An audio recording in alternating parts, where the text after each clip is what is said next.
Украина од вчера воведе извозни дозволи за извоз на жито и други зрнести култури кои досега без оглед на воената состојба во сите европски земји се одвиваа непречено. Очекуваната одлука на украинската влада веројатно ќе ги поремети сегашните берзански ценовни позиции, што во крајна мера може да значи и повисоки цени. Можно е да предизвика определени нарушувања на пазарот на пшеница, така да реална е заканата за дали тоа веднаш ќе се одрази во нашата економија, односно на домашниот пазар, зависи од моменталната состојба со залихите кои што ние ги поседуваме.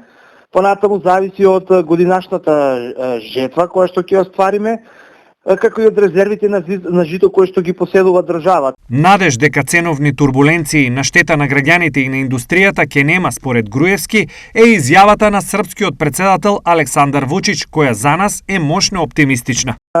Во таа насока се позитивни најавите на претседателот на Република Србија, Александар Вучич, кој рече дека обезбедил жито за одреден временски период за повеќе земји, меѓу кои и нашата се разбира на барање на нашата влада. Во оваа насока размислуваат и увозниците, мелничарите и преработувачите на жито и житни култури.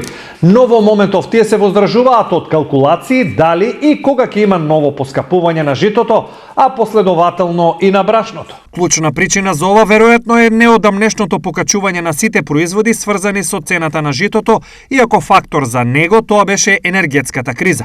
Едноставно, во овој момент секоја дискусија на темата ново покачување на брашното, лебот и белите пецива би можело да биде крајно социјално иритирачка за граѓаните.